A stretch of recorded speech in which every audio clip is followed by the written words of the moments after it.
science subject SS from the book Economics, that is the story of village Palanpur. Palanpur, in which city you are living. First of all, we are going to discuss about what is economics.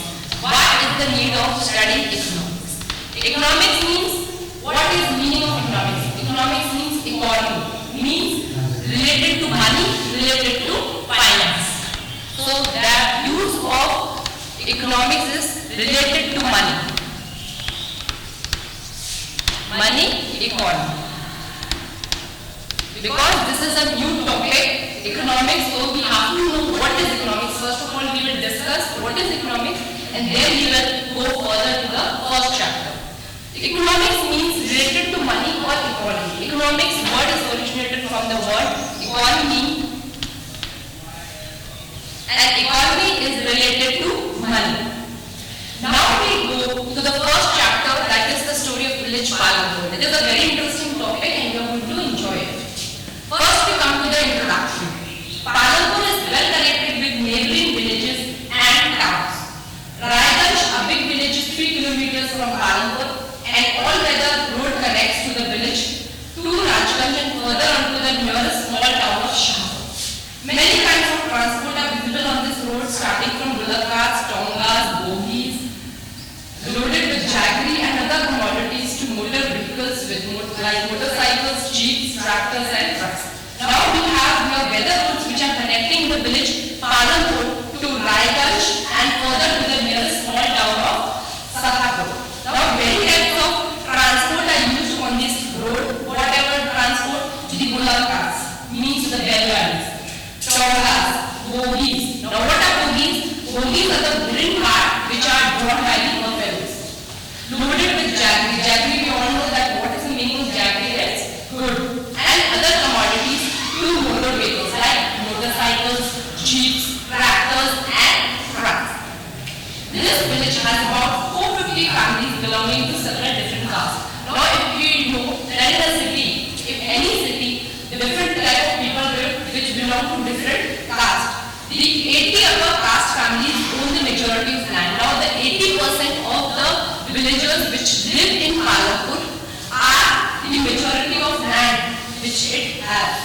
Their houses, some of them quite large, are made of brick with cement plastic. So we know that large majority is 80% is owning the majority of land, so they will have good houses made of brick and cement plastic. The SCs comprise 1/3 of the population and live in one corner of the village and in much smaller houses, some of which are made of straw. Now we have here the 1/3 of the population of the village, that is of Dalits. Dalits mean tribals, Adivasi, which live in small houses, and small houses are obviously made of mud and straw. They do not have the money for bricks or cement, so mud and straw is used for making the house. Most of the houses have electric connections. Electricity power all the tubewells in the fields and is used in various types of small business. Now where comes from the electricity powers? The electricity powers come from the tubewells, and they are also used for various types of small business. Small business, and we know that in the small villages we have small kind of business, and in big cities we have bigger type of business. Palanpur has 2 primary schools and 1 high school. So this is the introduction that 80% of majority we have, which is owning the majority of land. 80% of land is used by the majority of land. Then we have 1/3 population which is of Dalits, means tribals, Adivasi. Then how can these 80% of majority of land, their houses are made of cement and brick? Because they have enough money, because they have majority of land, so they own majority of money. Secondly, we have 1/3 of the Dalit or tribal population. These houses are made of mud or straw because they do not have so much money so that they can buy cement or bricks.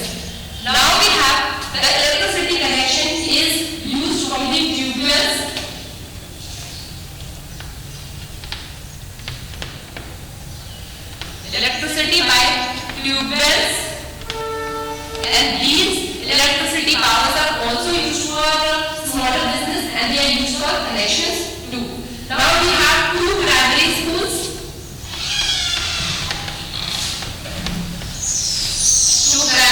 and one high school.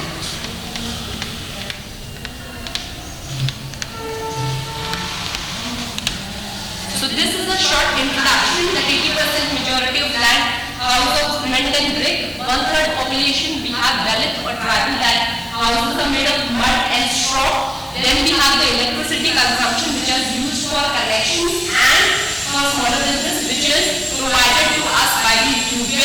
Then you have two primary schools and one high school. There is a primary health center run by the government and one private dispensary with the state attributed. So, primary health center is run by there is one primary center which is run by the government and a private dispensary means we can see the dispensary means where all the medicines are sold. When we get medicines, we get first aid, all these things for like tablets, bottles. All these things, we have one private dispensary, the second treated. The description above shows that Palanpur has fairly well-developed system of roads, transport, irrigation, electricity, schools and health center. Now, what are these facilities? Why we can say that Palanpur is a developed? Because we have seen here that it has good transport system, good road system, good electricity, irrigation, schools, healthcare. We have every facility in the village. Palanpur is considered to be a developed village. The story of Palanpur and Ranchmani village will take us through the different types of production activities in this village. Now in this chapter we are going to discuss about what are the production activities which are there in this village. In villages across India, farming is the main production activity. Now you know that in all the major types of villages, farming is the most important, agriculture is the most important. These other production activities can be like small manufacturing, means manufacturing goods and services on a small scale. Then we have transport, then we have shopkeepers which bring things from the cities and to the villages and sell them off. We shall take a look at both these types of activities after learning a few general things of production. Now we are taking a next topic, that is organization of production. Here we studied about economics, what is economics and what is the introduction of Palanpur.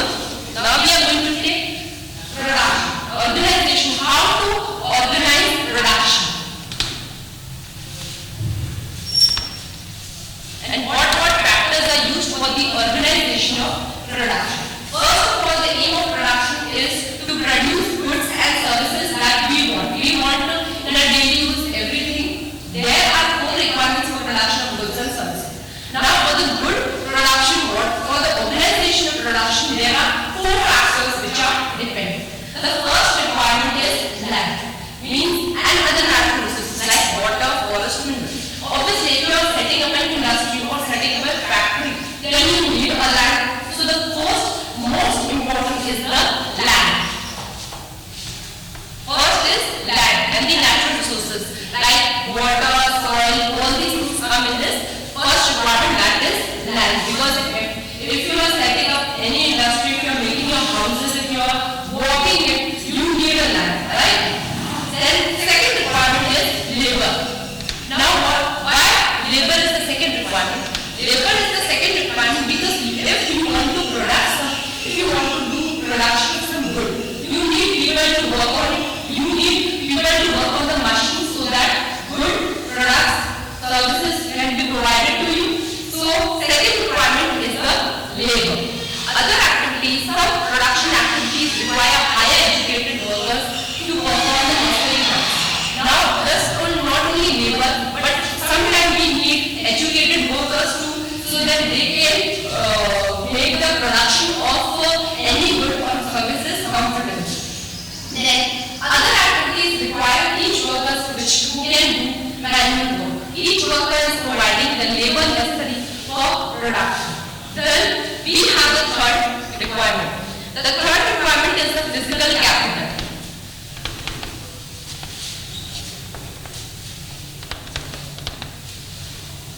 Now in this physical capital, we have variety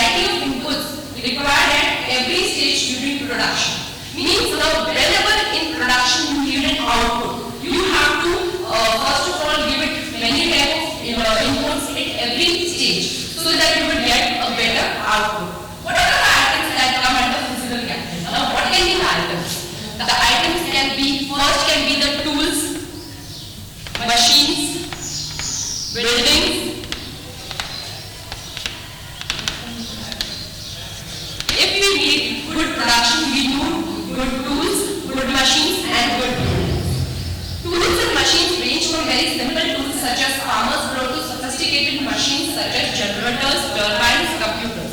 Now tools can be anything, like a farmer's plow, to the generators, turbines, computers, all these are considered in tools and machines. Tools, machines, buildings can be used in production over many years, so these are fixed capital. So these three come in the category of fixed capital because they can be used for many years. As that if you want to produce a good and we are using tools, machines and buildings, you can maintain them, you can sustain them for the production of the other goods too also. Okay? Then secondly we have the raw materials and money in hand. Okay? If you want to produce any good, you need raw material and you need money too. So that you can require labor, you can require land. Raw material and money.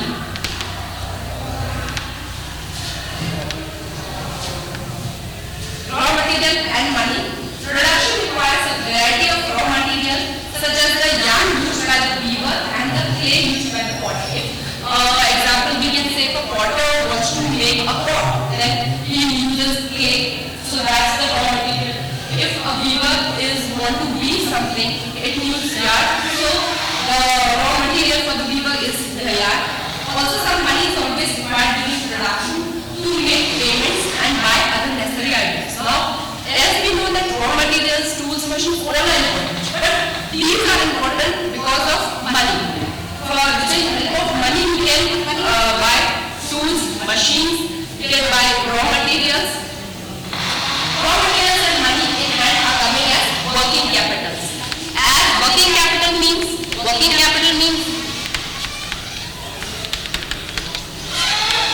as we all know that tools, machines and buildings were considered as fixed capital because these can be used for the production of goods and services for many years. Now next we have raw material and money that are considered under working capital. Means as you require, you will use raw material, as you will require, you will use the money. There is a fourth requirement too. You will need knowledge and enterprise to be able to put together land, labor and physical capital and produce an output either to use yourself or to sell in the market. Now the three requirements we know that land, labor and physical capital. But these three things, well we get a better output by knowledge. So the fourth requirement can be good knowledge. If you will not have any knowledge about the production, you will not be able to put these three things in a proper way. These days is called human capital. Every production is organized by combining land, labor, physical capital and human capital, which are known as factors of production. So these four comes in the factors of production: land, labor,